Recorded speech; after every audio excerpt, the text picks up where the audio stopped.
Introduction to Corporate Finance. Already we studied this chapter in depth in previous lecture and last lectures. Okay, today we are going to study the same topic, factors affecting fixed capital requirement, but point number 5, because we have completed 4 points in earlier lectures. Okay, now fifth point, arrangement of subcontract. Now if the business wants to subcontract some process of production to others, limited assets are required to carry out the production and would minimize fixed capital requirement of capital. Requirement of business. Now I already told you in the earlier lecture, there are 2 types of capital which is very important for any business, for any corporation. So obviously these two are nothing but working capital and fixed capital. Now factors affecting fixed capital requirement as well as factors affecting working capital requirement, these 2 questions will come for 10 marks. Any question may come, factors affecting capital requirement for fixed capital or factors affecting requirement of working capital. Any question may come. So we are studying factors affecting requirement of fixed capital. In that requirement, also in that factor, we are studying point number 5, arrangement of subcontract. Now what do you mean by subcontract? Subcontract is nothing but the outsourcing. Okay, we studied about outsourcing in OC. Okay, so outsourcing is nothing but the giving the work or giving the contract of the particular task to another company, to another person, to another business. Okay, either in domestic country or in the same country or in another country. Next example, suppose Apple. You know Apple. Apple is producing various types of phones and software. Okay, especially for iOS system, iOS software and application system, as well as various Apple phone they are producing. But they are not producing in the United States of America. They are subcontracting it to the Taiwan, to China, and now they are coming to India. They are coming to India at Chennai. So that is the thing with the subcontracting. Mean whole production of the Apple phone is happening now in either China or Taiwan and now India, because they are running away from China and they are coming to India. So that is nothing but a subcontracting. If the business wants to subcontract some process of production, some production process, not all production process. Obviously research and development is happening only in United States of America. Okay, but they are subcontracting other production process. Core production process, main production process related to technology, okay, related to the development of a particular product, it is happening only in United States of America, okay, but other things, other simple processes or day-to-day processes or regular processes of production, they are leasing it out. Instead of leasing it out, I will say they are subcontracting it to other countries of the world where labor is cheap, where other factors are very cheap. So obviously they are subcontracting such thing. Now, if the business wants to subcontract some process of production to others, limited assets are required to carry out the production. It will minimize fixed capital requirement of business. Okay. So देखो कैसा होता है सब contracting का मतलब क्या होता है सब कॉन्ट्रैक्टिंग यानी क्या जैसे कि आपको मालूम है एप्पल फोन है एप्पल का कंपनी किधर है अमेरिका में किधर है अमेरिका में अभी अमेरिका में अगर प्रोडक्शन करेंगे तो जो एप्पल फोन आपको 70,000 में मिलता है 1.5 लाख में मिलता है उसका कीमत दुगना हो जाएगा अगर उन्होंने प्रोडक्शन किया तो ऑब्वियसली वो लोग सेल करेंगे और डॉलर में सेल करेंगे तो डॉलर रुपए से कितना महंगा हो गया सो ऐसे में वो लोग क्या करते हैं अपना जो मेन प्रोडक्शन है वो सिर्फ अपने हाथ में रखते हैं रिसर्च एंड डेवलपमेंट जो होता है प्रोडक्ट का नया फीचर्स आता है नया डेवलपमेंट होता है वो सिर्फ अपने यहाँ करते हैं लेकिन रेगुलर जो बैचेस बनते हैं फोन की जो फोन का रेगुलर बॉडी वीडियो सब चीजें होती है बराबर ये सब चीजें वो लोग क्या करते हैं ताइवान को दे रहे हैं ताइवान में उसका प्रोडक्शन हो रहा है एप्पल की फोन का उसके बाद चाइना में हो रहा है अभी चाइना में ये कोरोना वायरस के डर से और सब लोग चाइना के खिलाफ गए हैं इसके लिए जो प्रोडक्शन का शिफ्ट कर रहे हैं चेन्नई में इधर चेन्नई में तो वही बोल रहा हूँ कि उसको होते हैं सब कॉन्ट्रैक्ट जब ऐसे सब कॉन्ट्रैक्टिंग होते हैं कोई एक कंपनी अपने छोटे छोटे प्रोडक्शन प्रोसेसेस या अनइम्पोर्टेंट या रेगुलर बराबर रेगुलर रहते हैं ना day to day production processes वो दूसरे कंपनी को दे रही है दूसरी कोई कंपनी को दे रहे हैं तो उनको फिक्स कैपिटल कम लगेगा क्योंकि उनमें इन्वेस्टमेंट करने की जरूरत ही नहीं है जो भी मशीनरी है प्लांटर मशीनरी है लाइन एंड बिल्डिंग है वो दूसरे कंपनी को करना पड़ेगा ये से क्या बोलेंगे, ये इतना मुझे काम करवा के दो, ये इतना मुझे प्रोडक्शन करवा के दो, बाकी सब तुम देख लो, मुझे नहीं बोलेगा, बराबर। उसके लिए होता है कि सब कॉन्ट्रैक्टिंग कंपनी के लिए फायदेमंद भी होता है, क्योंकि उससे क्या कंपनी को फायदा होता है, फिक्स कैपिटल कम लगता है, फिक्स एसेट कम लगता है, इन्वेस्टमेंट इन फिक्स एसेट या फिक्स कैपिटल कम लगता है, बराबर। ये सब फायदा है। It would minimize fix capital requirement of business, वहां पे वही लिखा है कि फिक्स कैपिटल का रिक्वायरमेंट कम हो जाता है बिजनेस में, बराबर। तो ऑब्वियसली कंपनी का सेविंग हो जाता है, कंपनी का बचत हो जाता है पैसे का। So this is the fifth point. Now we will go to 6.8. 6 point. Now acquisition of old asset. If old equipment and plants are available at low prices, then it would reduce the need for investment in fixed asset. बराबर। अभी old equipment, पुराने equipment है, पुरानी machinery है, पुरानी technology है, उसको हम लोगों ने एक्वायर किया, यानी उसको एक कंपनी ने एक्वायर किया, यानी क्या किया, खरीद लिया, बराबर। तो फिक्स कैपिटल रिक्वायरमेंट कम रहेगा। आपने देखा रहेगा बहुत बार बड़ी बड़ी कंपनियां छोटी छोटी कंपनी को खरीद लेती है, जिनका नाम उनको मालूम भी नहीं होता, बराबर, जिनका नाम भी पेपर में, टीवी में, न्यूज में कहीं नहीं आता, ऐसे कंपनियों को रिलायंस जियो खरीद लेती है, टाटा मोटर्स या टाटा इंडस्ट्रीज खरीद लेती है, या कभी कभी बाहर की बड़ी कंपनी अमेजोन जैसी कंपनी है, और इंडिया की कोई छोटी कंपनी को खरीद लेती है, आपको मालूम भी नहीं रहता, वो भी $1 बिलियन देती है, हम लोग हैरान हो जाते हैं। ऐसा क्यों? क्योंकि उसमें उन लोगों को जो भी ओल्ड टेक्नोलॉजी है, ओल्ड इक्विपमेंट है, ओल्ड मशीनरी है, बराबर, जो भी ओल्ड है वो यूज करते हैं, उनको मालूम है कैसे इस्तेमाल करना है, क्योंकि और ये फायदा होता है। दूसरी बात, उनको सब मशीनरी रेडीमेड मिल जाती है, भले ओल्ड है, ओल्ड इक्विपमेंट पुरानी है, पुरानी मशीनरी है, पुरानी टेक्नोलॉजी है, लेकिन उनको रेडीमेड मिल जाता है जो कंपनी खरीदती है। दूसरा उनको फायदा क्या होता है कि उनका फिक्स कैपिटल रिक्वायरमेंट कम हो जाता है, क्योंकि उनको नए फिक्स एसेट खरीदना नहीं पड़ता, नए फिक्स एसेट के लिए फिक्स कैपिटल इन्वेस्ट नहीं करना पड़ता। ये फायदा है इसका, acquisition of old asset. Acquisition, acquisition का मतलब एक्वायर, एक्वायर यानी प्राप्त करना, खरीद लेना, okay. Now old equipments and plants are available at low prices, वो अगर सस्ते में मिल जाए, बराबर। जैसे हम लोग कभी कभी मोबाइल खरीदते हैं, बराबर, ओल्ड मोबाइल खरीदते हैं, आज भी ओल्ड मोबाइल खरीदने वाले बहुत सारे लोग हैं, ऐसे नहीं जैसे एप्पल का फोन सबको परवड़ता है, ऐसे नहीं है, बराबर। तो ऐसे में वो ओल्ड मार्केट में, ग्रे मार्केट बोलते हैं, इंग्लिश में उसको बोलते हैं ग्रे मार्केट। ग्रे मार्केट यानी अभी बताओ क्या है, छोड़ दो, जैसे चोर मार चोर बाजार होता है, बराबर, वहाँ ये लोग ये सब खरीदे हैं। तो ओल्ड इक्विपमेंट और ओल्ड प्लांट्स, यानी ऐसा नहीं कि कंपनी चोर बाजार में ये सब ओल्ड इक्विपमेंट या खरीदेगी, बल्कि कोई भी कंपनी का जो ओल्ड इक्विपमेंट्स है, ओल्ड मशीनरी है, ओल्ड टेक्नोलॉजी है, उसको खरीद लेते हैं और उनको सस्ते में मिल जाता है, तो उनको फिक्स कैपिटल, फिक्स एसेट कम लगते हैं, उनकी बचत हो जाती है। So then it would reduce the need for investment in fix asset to investment, fix asset में ज्यादा करने की जरूरत नहीं पड़ती, बचत होती है पैसे की। So this is the sixth one. Now seventh one, acquisition of assets on concessional rate. With a view to foster industrial growth at regional level, the government may provide land and building material at concessional rate. बराबर, हाँ, अभी government भी बहुत सारी क्या करती है, मदद करती है, क्या करती है, मदद करती है, इसको इंडस्ट्रियलिस्ट को, बिजनेसमैन को, एंटरप्रेन्योर को, बराबर, छोटे छोटे से लेके बड़े बड़े बिजनेसमैन को, बड़े बड़े इंडस्ट्रीज को मदद करती है। कैसे मदद करती है गवर्नमेंट, चाहे स्टेट गवर्नमेंट हो, चाहे अपना सेंट्रल गवर्नमेंट हो, तो लैंड एंड बिल्डिंग देते हैं। लैंड एंड बिल्डिंग, कोई जमीन है या कोई इंफ्रास्ट्रक्चर अवेलेबल है, बिल्डिंग अवेलेबल है, प्रीमाइसेस अवेलेबल है, तो कंसेशनल रेट में यानी सस्ते में दे देती है उस कंपनी को कि भाई आप आओ यहाँ बिजनेस चलाओ, लेकिन एक काम करो, यहाँ के लोगों को रोजगार दो, बराबर। जैसे अभी आत्मनिर्भर अभियान आपको मालूम है, मोदी जी ने चलाया है, उसके अंदर कम से कम 20 लाख करोड़ का पैकेज दिया है, बराबर। अभी मोदी जी ने जब 20 लाख करोड़ का पैकेज दिया था, बराबर, सब लोग बोलने लगे अभी सबके अकाउंट में पैसा आएगा, ऐसा नहीं है, बल्कि वो पैकेज ज्यादा से ज्यादा SME, small and medium scale enterprises या स्मॉल एंड मीडियम एंटरप्राइजेज बोलेंगे, उनको दिया है ज्यादा से ज्यादा, बराबर, क्योंकि उनको बढ़ावा देने के लिए, उनको सस्ते में कंसेशनल रेट में लोन देने के लिए। तो ऐसे होते हैं land and building concessional rate में सस्ते में दी जाती है।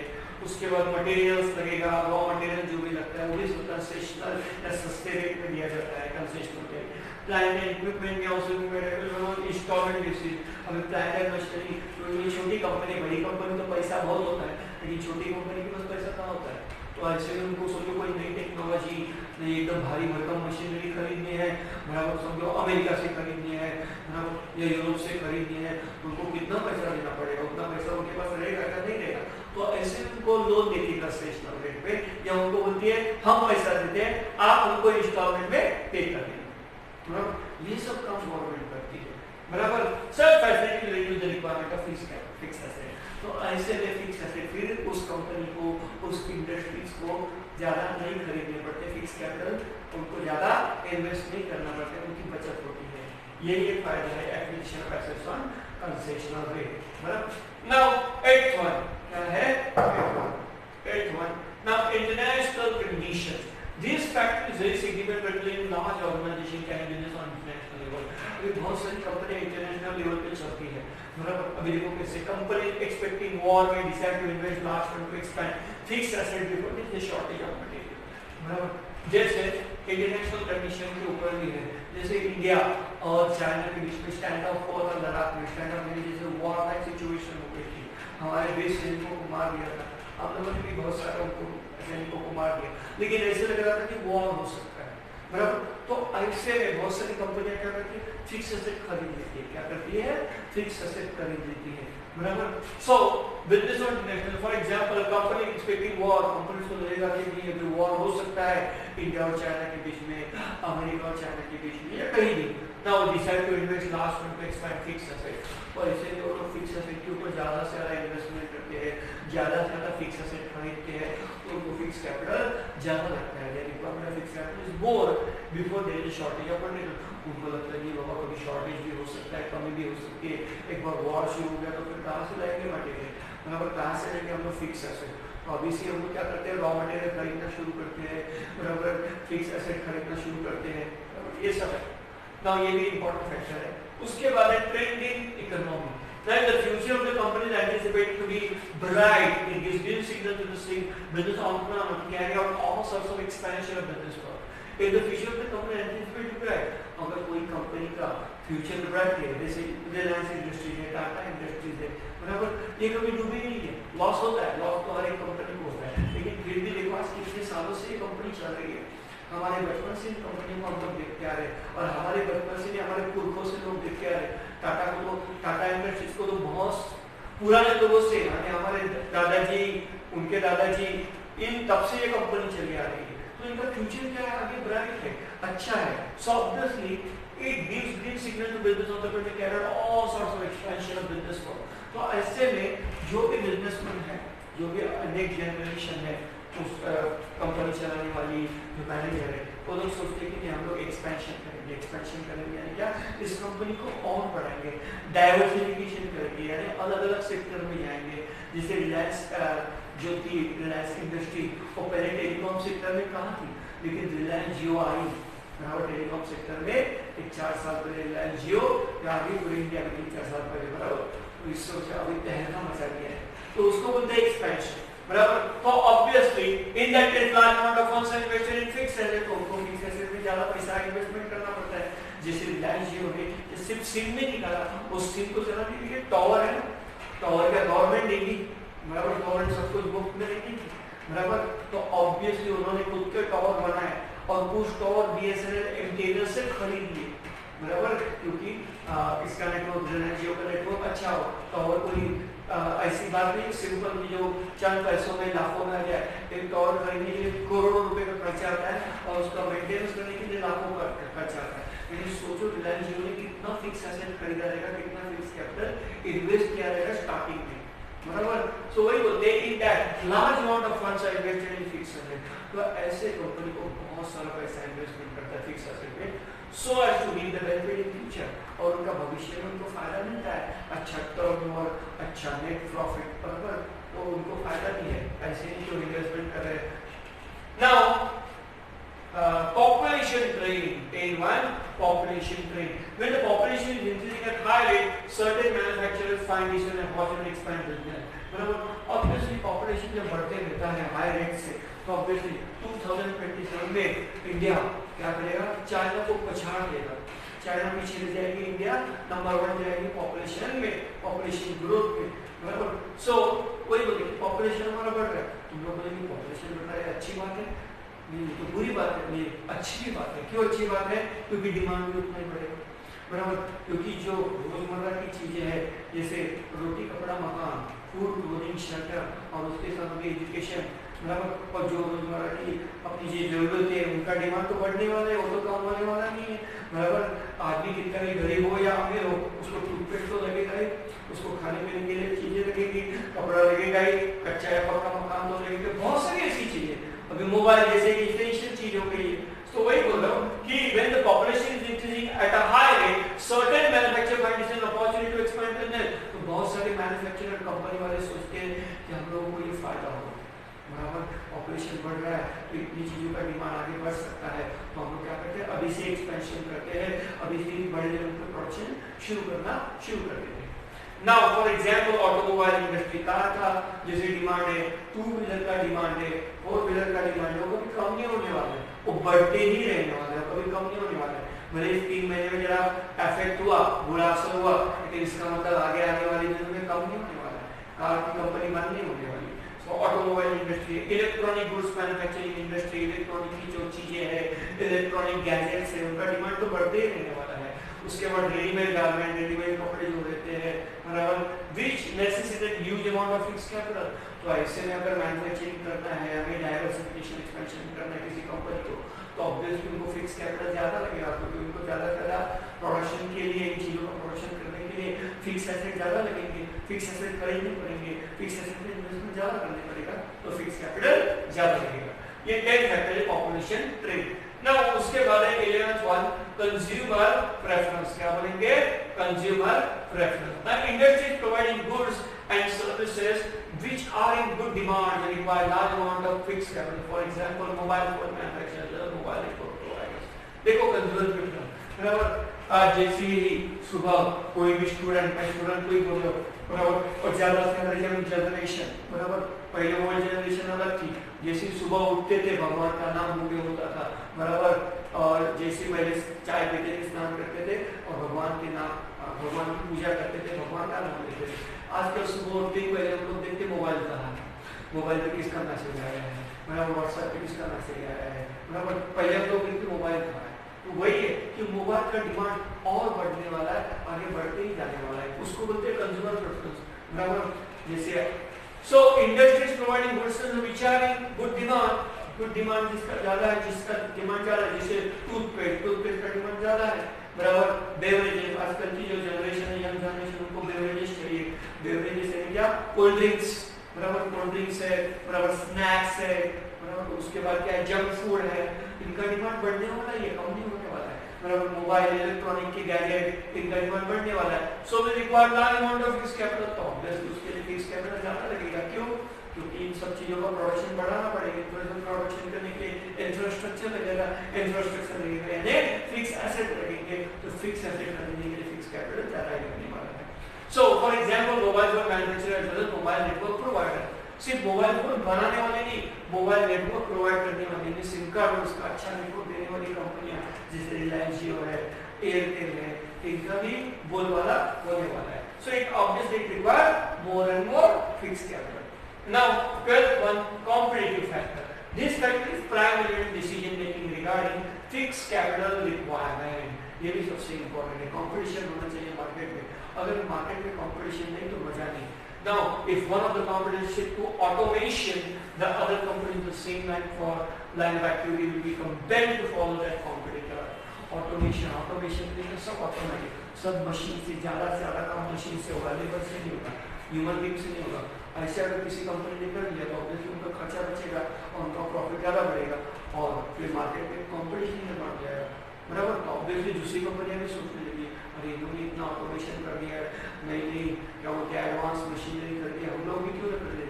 तो ऑब्वियसली वो भी ऐसा एक करके हर कंपनी कुछ ना कुछ नया कंपनी कुछ ना कुछ खरीदते जाएगी, तो ऑब्वियसली फिक्स कैपिटल ज़्यादा रहेगा, क्योंकि फिक्स एसेट ज़्यादा से ज़्यादा एक्वायर करने पड़ेंगे, लेने पड़ेंगे, खरीदने पड़ेंगे, तो ऑब्वियसली फिक्स कैपिटल ज़्यादा लगेगा। इसलिए हम लोग उसको बोलते हैं कॉम्पिटिटिव फैक्टर। कॉम्पिटिटिव फैक्टर भी बहुत इंपॉर्टेंट है, this factor is primary in decision making regarding fix capital requirement. Fix capital requirement में फिक्स कैपिटल कितना रहेगा ये तय करते समय हमको ये फैक्टर को देखना चाहिए, किसको, कंपटीशन को, कि दूसरा कंपनी वाला क्या कर रहा है, दूसरा इंडस्ट्री वाला क्या कर रहा है, दूसरा इन्वेस्टमेंट क्या कर रहा है, ये हमेशा कोई ना कोई देखते हैं और उसके हिसाब से वो भी इन्वेस्टमेंट करना शुरू करते हैं। और किसी जैसे बोले सब लोग वही राह पे चलने लगते हैं तो ऑब्वियसली फिक्स कैपिटल रिक्वायरमेंट ज़्यादा रहता है। नाउ वर्किंग कैपिटल, नाउ क्या, वर्किंग कैपिटल।